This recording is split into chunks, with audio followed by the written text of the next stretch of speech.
Welcome to the Ballroom Dance Channel. My name is Sunny, and we are a worldwide community of ballroom dancers, and we meet here every day to talk all things ballroom dance. Today's letter. Hi, Sunny. I just want to vent. Am I the only one feeling not so excited about social dancing? Not just ballroom and Latin, but even salsa, West Coast swing, anything. I love dancing so much. And because I've taken the effort and time to cultivate my learning to a certain skill level, I do get asked to dance most of the time at the social dances because I'm a good follow now. But there's always a ton more follows than leads. So I do have to wait out many dances and just sit and watch. Also, there's very few skillful leads in my area. So I find the social dances can be a little boring. I'm not looking for fancy patterns, just someone who knows how to connect and have fun. Sometimes people are really cliquey too and only dance with the same people at every dance. I compete a few times a year, which does keep me busy, but you all know how expensive it is. So it would be nice to have another way to enjoy dancing outside of having to spend a fortune every time I do it. Now, sometimes I do try learning to lead, but my passion really is for following. Any advice for this? Okay, first of all, I'm very concerned about this cliquey thing. Now, fortunately for me as a pro, this hasn't been an issue because many people either want to dance with the teachers or they think they're going to get information from you for free. Or obviously I lead, so when I ask someone to dance, they're not intimidated or scared to dance with me. Sometimes as lady leaders, we are obviously not super muscular like the guy, which does make it harder for the girl to follow you if she can't really feel your center. So I do understand it, but I have seen other ladies be victims of this, especially newcomers, where they sit on the side and they're just waiting for someone to ask them to dance. Okay, leads out there, throw us a bone. Ask those people that are shyly in the corner sitting, looking at everyone, please ask them to do just one dance. When I was new to the ballroom dance community in my town and I went to my first social dances, no one had a clue who I was. And I was actually a very skilled dancer at that point, been taking private lessons for years, but I don't know if people thought I'm not going to be good enough or probably just intimidated, like, well, I don't want to drive the car if I don't know what model I'm getting. Or maybe they're just there and so excited to see their friends that they are closed to making new friends. And I got news for you. The friends you have now in the ballroom dance world, most of them are not going to be dancing in 10 years. It's going to be a whole new set of faces. So you got to keep that stream flowing. Welcome those new dancers. They're going to be the future superstars in your dance community. And when they're newer, they're more likely to be there in 10 years than someone that you've known for 40 years who's maybe getting up there in years. And inevitably, these people get hip replacements, knee replacements, and they fall out of the dance community. I hate when it happens, but I'm just sharing what I've seen over the years. Next step. My suggestion for you as a follow, for Pete's sake, hopefully you are taking the initiative to ask the leads to dance. I don't care if they're cliquey. You need to extend the olive branch first if they're not doing it. Otherwise, you're both looking at each other a little intimidated. Maybe they think you're the stuck-up new lady. You don't know. You know what's the worst case scenario? They turn you down? Ask someone else.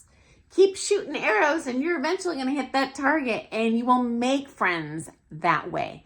And my suggestion while you're talking to them, I like to find out about their personal life. So you have fun. And the lead might just resort to a little bit more simple patterns that they can very capably lead and follow. Leave them to their own devices. Heaven forbid they start trying to impress you and then things go south like you mentioned. You know what? If you ask them about what they like to do besides dancing and what they do for their job and where they live and do they have kids, they will simplify what they're doing and you will get to know each other and make friends and have fun. And guess what?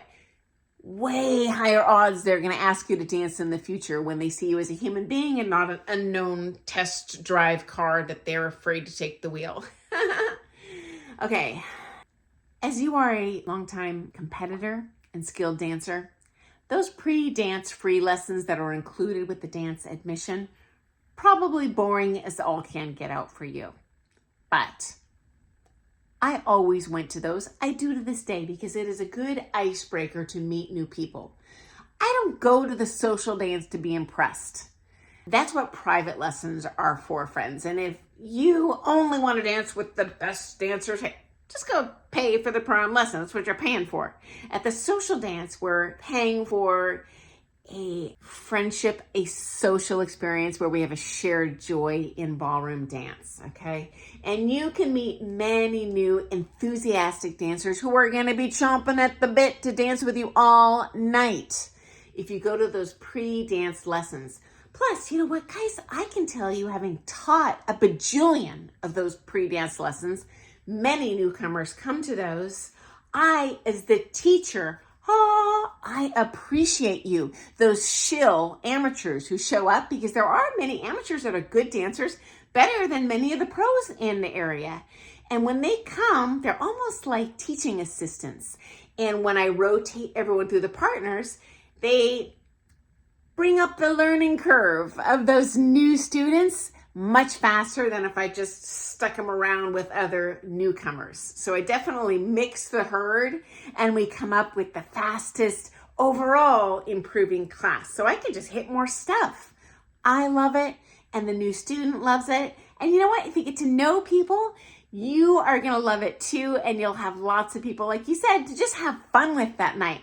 And then you'll have someone you can sit and talk with between the dances when you do have to sit out. Because even if I'm leading, at least in my case, as you can see, I'm not a real big gal. I tuck her out. I just like to sit and talk to friends. I don't care what their dance level is. I have fun.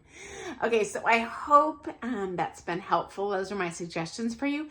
And friends, I am but one person in the world of ballroom dancers. So if you have some suggestions for this gal, hey, shoot them in the comments, because all of us sharing stories with each other brings up the worldwide ballroom dance community. And we want more people to do this, more people to stick with it and have this joyful fun together.